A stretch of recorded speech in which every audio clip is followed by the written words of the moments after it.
there can only be one seraph at a time, and it used to not be that way. There used to be hundreds of seraphs, but when the balanced God was created, he made the pact that all the other gods had to follow, and that said that they couldn't be on the mortal plane, and they could only have one seraph or one herald.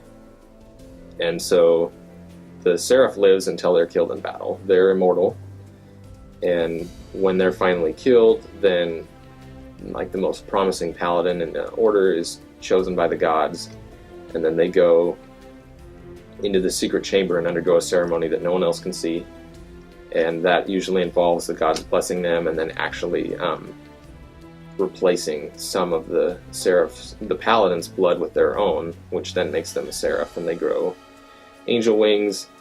They're not quite as bulky as a traditional paladin is, but they're like twice as powerful.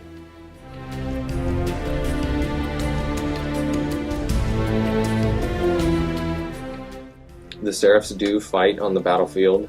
They lead their forces.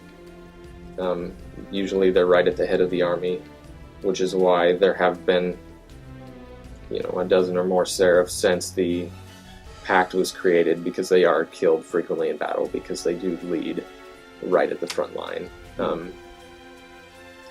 So when they leave, they usually put someone in charge of the city. They pick a paladin that's going to rule the city while they're out in the field. But yeah, they usually, during large engagements, they're leading the forces. Otherwise, they stay back in the city and run things when they send small groups of paladins out.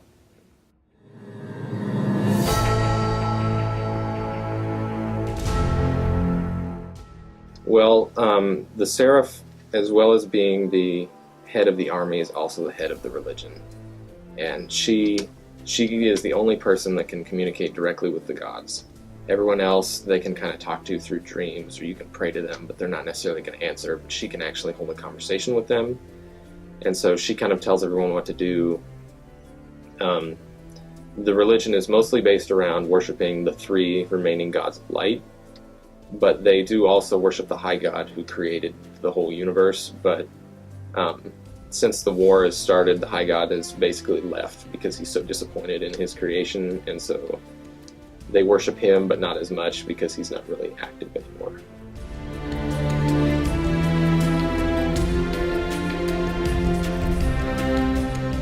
So we have the two sides, the light and the dark gods, and then in the middle there's a single god of balance.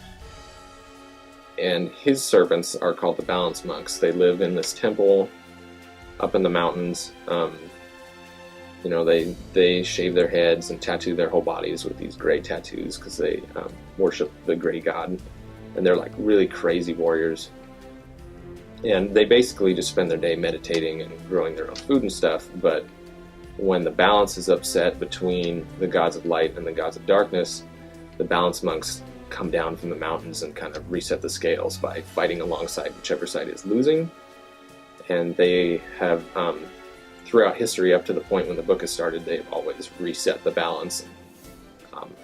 At one point they even went into the City of Light and killed almost everybody because the balance was upset so bad the other way.